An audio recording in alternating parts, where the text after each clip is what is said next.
36 صفحے کے آخر سے تیسری لائن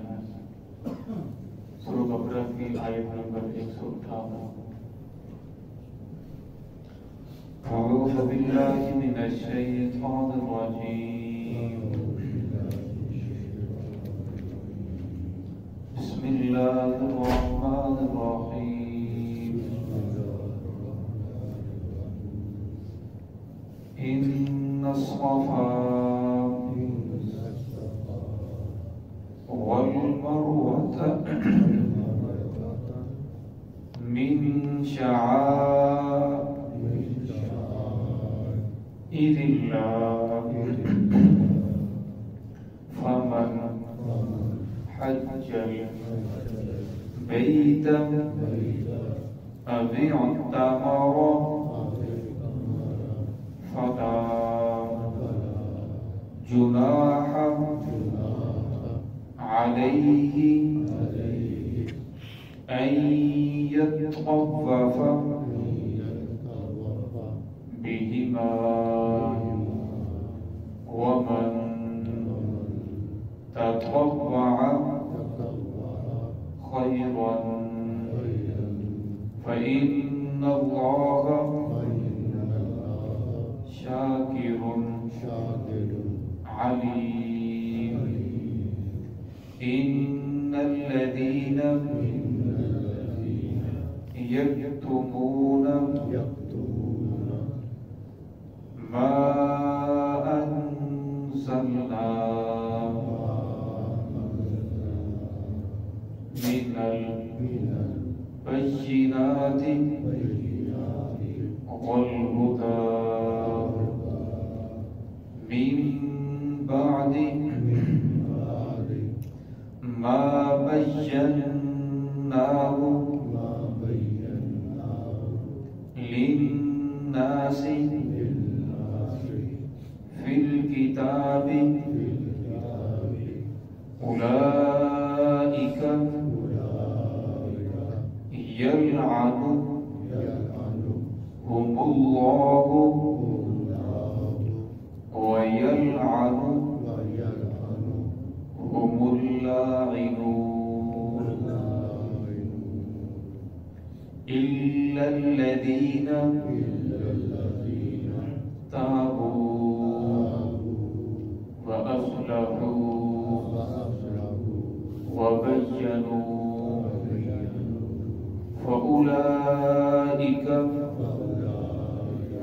أتوب عليهم وأنا التواب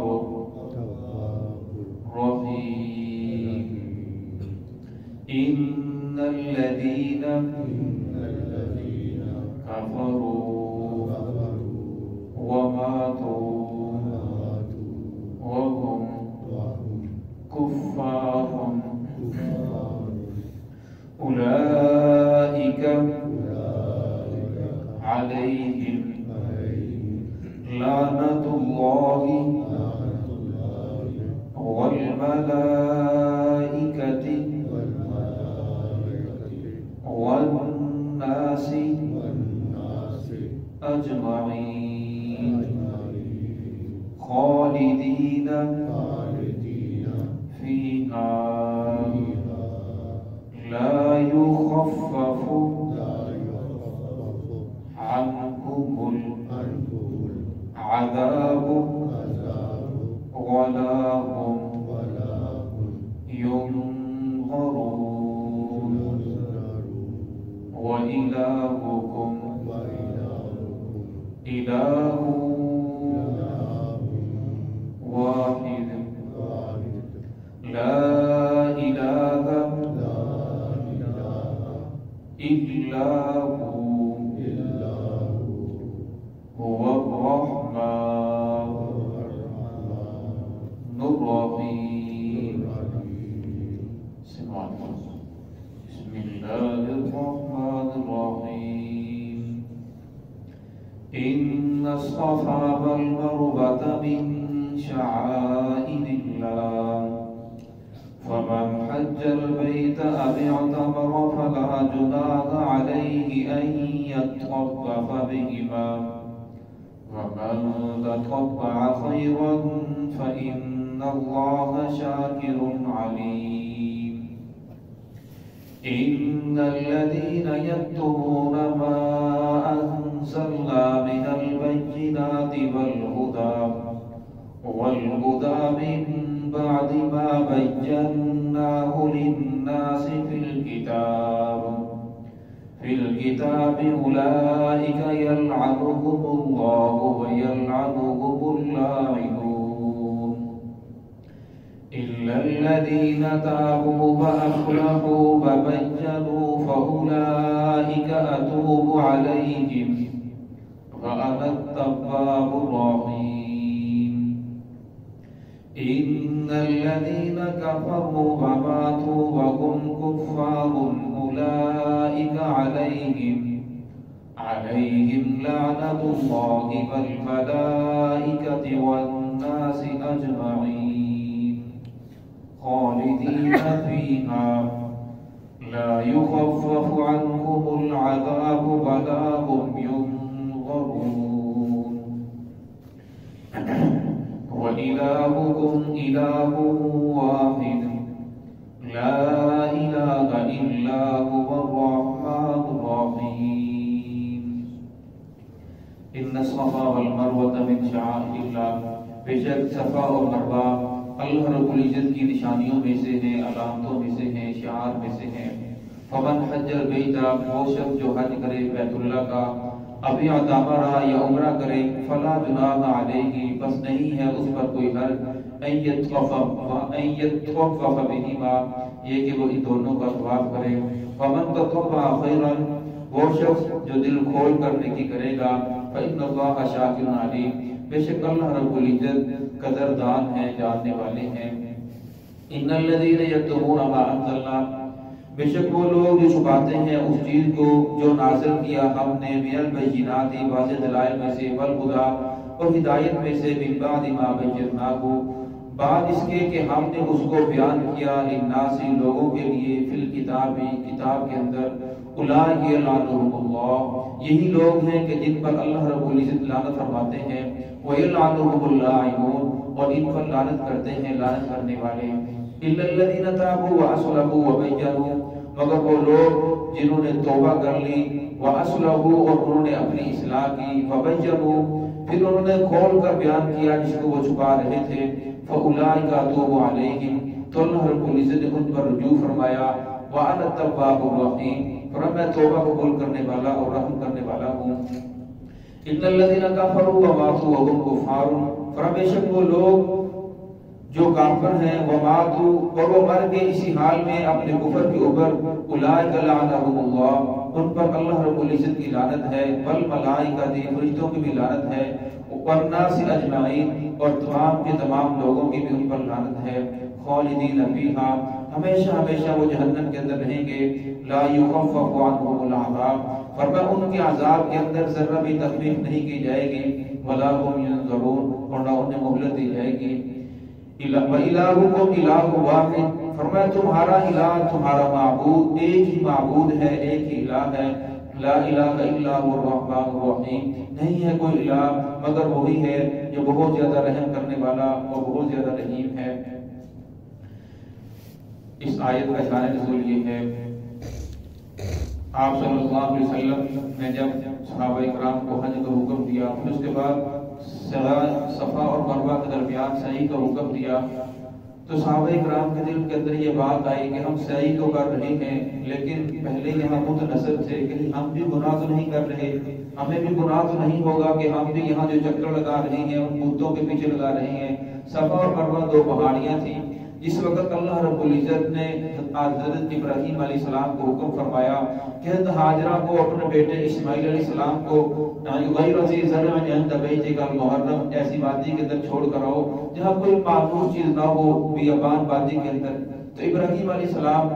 اسماعیل علیہ السلام کو ہاجرہ کو لے کر اس وادی کے اندر پہنچے۔ جب وادی کے اندر پہنچے تو پانی کا ایک مشکیزہ تھا، وہ دے دیا، چند کھجوریں تھی اس تھیلی کے اندر، وہ دے کر واپس ہوئے۔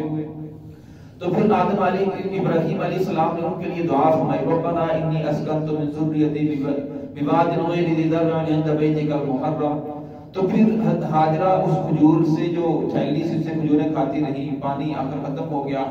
تو اب جو اسماعیل علیہ السلام تھے، بیٹا پیاس سے بل بلایا، جب بیٹا پیاس سے تڑپا تو پھر ماں بے قراری کے اندر بیٹے کی حالت کو دیکھ کر صفا اور مروہ کے درمیان 7 چکر لگائے. اب جہاں تھوڑا سا ہم دوڑتے ہیں وہ اس لیے دوڑتے ہیں کہ ہاجرہ نے دیکھا کہ اب بیٹا نظر نہیں آ رہا، تو وہاں دوڑ لگائی، اور پھر جب بیٹا نظر آنے لگا تو پھر آہستہ ہو گئی. تو اس طرح 7 چکر لگائے. 7 چکروں کے بعد آخر وہ تھک کر ڈھیر ہو کر بیٹھ گئی. تو فرمایا پھر اللہ رب العزت نے ایک عدد آئی تو اللہ رب العزت نے اسماعیل علیہ السلام کی ایڑیوں سے پانی کے چشمہ جاری فرمایا. اور پھر اللہ رب العزت کو حضرت ہاجرہ کی یہ ادا اتنی پسند آئی کہ ایک میری بندی نے فرمایا بھروسہ میرے اوپر رکھا لیکن اسباب بھی اختیار کیے. اس لیے انسان کو چاہیے کہ جہاں تک ہو سکے کوئی بھی مصیبت پریشانی آ جائے یا کسی بھی کام کے اندر ملوث ہو تو فرمایا اسباب پورے اختیار کرے، لیکن نظر اللہ رب العزت کی ذات پر ہونی چاہیے کہ کرنا سب کچھ اللہ رب العزت نے ہے، لیکن اس کے لیے دنیاوی اسباب ساری اختیار کرنے چاہیے. جس طرح جو کسان ہے وہ ہل چلاتا ہے، بیج بوتا ہے، کھاد ڈالتا ہے، سب کچھ کرتا ہے، پانی دیتا ہے، پھر اس کے بعد وہ توکل اللہ رب العزت کی ذات پر ہوتا ہے کہ کون نکالے گا، پودے کو بڑا کون کرے گا، پھر اس کی حفاظت کون کرے گا، اس کے اوپر پھل کون لے کر آئے گا. یہ سب کچھ کرنے والی ذات اللہ رب العزت کی ذات ہے. تو ہمیں اللہ رب العزت کو حضرت ہاجرہ کی ادا اتنی پسند آئی تو اللہ رب العزت نے فرمایا من شعائر اللہ، یہ اللہ رب العزت کے شعار میں سے ہے، یہ یادگاروں میں سے ہے تاکہ لوگوں کو پتہ چلے. اللہ رب العزت کی ایک بندی تھی جس نے یہاں بے قرار ہو کر اپنے رب کو پکارا، پھر اللہ رب العزت کی مدد آئی. تو فرمایا اس لیے انسان کو جو بھی پریشانی آئے تو اللہ رب العزت کو پکارنا چاہیے، اللہ رب العزت کی مدد ضرور پہنچ کر رہے گی. تو پھر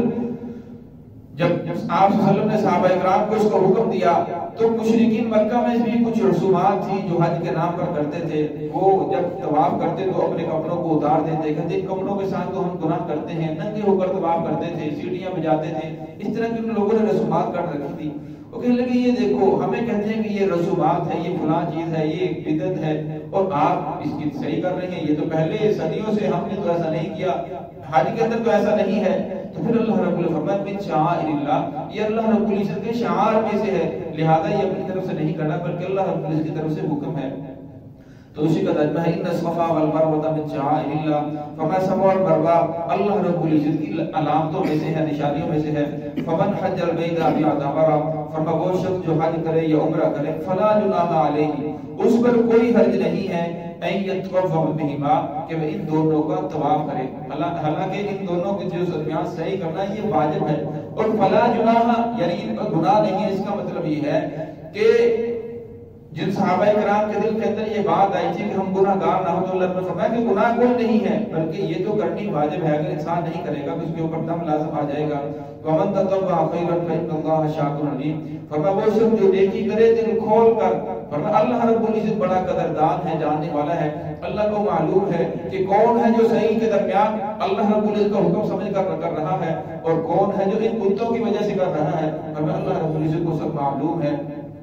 آپ صلی اللہ علیہ وسلم کی حدیث ہے، فرمایا آب زمزم کے اندر اللہ رب نے شفا رکھی ہے، جس مقصد کے لیے پیا جائے اللہ رب اس کے اندر کامیابی عطا فرماتے ہیں. بیمار ہے جس بیماری کی نیت کر کے وہ پیتا ہے اللہ رب اس کے اندر شفا رکھتے ہیں، اسے صحت عطا فرماتے ہیں. ان الذین یکتمون ما انزلنا، آگے ان لوگوں کا ذکر ہے جو علم کو چھپاتے ہیں. فرمایا بے شک وہ لوگ جو چھپاتے ہیں ما انزلنا، اس چیز کو جو ہم نے نازل کیا،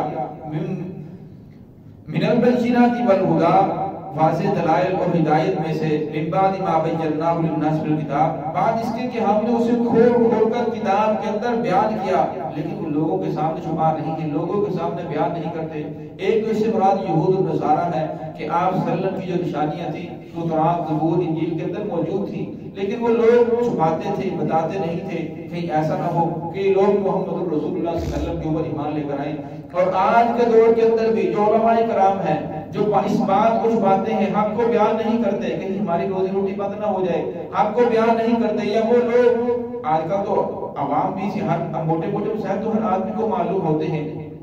فرمایا جس آدمی کو مسائل معلوم ہے اور اس کے سامنے وہ غلط کام ہو رہا ہے تو اس آدمی کی ذمہ داری ہے کہ بتائے کہ جو آپ کام کر رہے ہیں یہ غلط ہے، اصل کے اندر حقیقت اس کی یوں ہے۔ آپ صلی اللہ علیہ وسلم کی حدیث بھی ہے، فرمایا اگر برائی کو ہوتا ہوا دیکھو، اگر تمہارے اندر طاقت ہے تو ہاتھ سے منع کرو، اگر ہاتھ سے نہیں روک سکتے تو زبان سے منع کرو، اگر زبان سے بھی نہیں روک سکتے تو دل کے اندر تو برا سمجھو، یہ ایمان کا کمزور ترین حصہ ہے، دل کے اندر تو برا سمجھو یہ جو کام کر رہے ہیں یہ غلط کام ہے، یہ قرآن اور سنت سے ثابت نہیں ہے۔ تو فرمایا اس لیے اگر جس آدمی کے پاس جتنا بھی علم ہے اسے چاہیے کہ کوئی دوسرے تک پہنچائے، دوسروں کو سمجھائے کہ اصل کے اندر اصل دین یہ ہے، ہمیں اس طرح چلنا چاہیے، قرآن سے یہ ثابت ہے، سنت سے یہ ثابت ہے۔ ہاں اگر اس آدمی کو یہ پتہ ہے کہ میں بیان نہیں کر سکتا یا میرے اندر بیان کرنے کی طاقت نہیں ہے یا مجھے مسئلے کی صحیح سمجھ نہیں ہے، پھر تو وہ خاموش رہے۔ اگر اسے پتہ ہے کہ مجھے معلوم ہے اصل کے اندر یہ دین کی بات ایسے ہے اور یہ جو لوگ کر رہے ہیں تو غلط ہے، تو اس آدمی کو وہ بیان کرنا چاہیے۔ اگر جھگڑے کا خطرہ ہو، فرمایا ہاتھ سے نہیں روک، زبان ہاتھ سے نہیں روک سکتا تو زبان سے روکے۔ اگر پتہ ہے کہ زبان سے میں کہوں گا تو یہ سارے لوگ میرے مخالف ہو جائیں گے، میرے ساتھ لڑ پڑیں گے، میرے مان کے اوپر تل جائیں گے، تو پھر دل کے اندر تو برا سمجھے کہ یہ جو کام ہو رہا ہے یہ غلط ہو رہا ہے۔ فرمایا اولئک یلعنہم اللہ یلعنہم اللاعنون، جو ایسے لوگ ہیں جو حق کو چھپا رہے ہیں ان پر اللہ رب العزت کی بھی لعنت ہے، وَيَلْعَنُهُمُ اللَّاعِنُونَ، اور ان پر لعنت کرنے والوں کی بھی لعنت ہے۔ إِلَّا الَّذِينَ تَابُوا، پھر آگے فرمایا مگر وہ لوگ جنہوں نے توبہ کر لی، پہلے وہ حق کو چھپاتے تھے، بات کو بیان نہیں کرتے تھے، لیکن بعد کے اندر انہوں نے رجوع کر لیا، وَأَصْلَحُوا، اپنی اصلاح کر لی، وَبَيَّنُوا، پھر انہوں نے کھول کر بیان کیا جس چیز کو وہ چھپا رہے تھے، فَأُولَئِكَ أَتُوبُ عَلَيْهِمْ، اللہ فرماتے میں ان پر رجوع کرنے والا ہوں۔ اگر یہ ایسا گناہ ہے جس کی وجہ سے اللہ رب لعنت فرما رہے تھے اور تمام کی تمام مخلوقات ان پر لعنت فرما رہی تھی، لعنت کرنے والے، لیکن فرمایا جب وہ توبہ کر لے، رجوع کر لے تو میں توبہ قبول کرنے والا ہوں، وَأَنَا التَّوَّابُ الرَّحِيمُ، اور میں بہت زیادہ رحم کرنے والا ہوں۔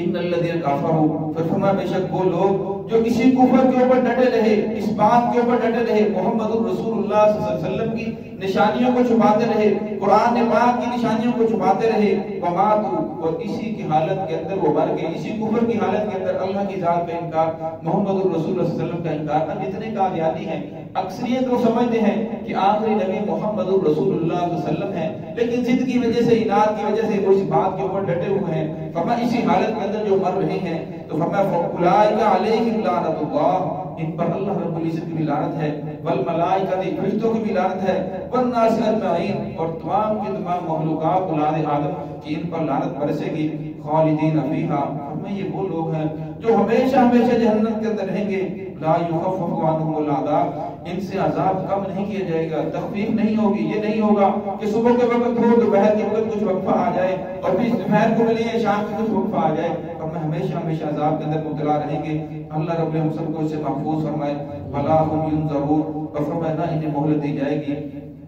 وَإِلَٰهُكُمْ إِلَٰهٌ وَاحِدٌ، فرمایا الہ معبود خالق تمہارا ایک ہی خالق ہے، مشکل کشا، حاجت روا، عالم الغیب، ہر چیز کو دیکھنے والا، عزت دینے والا،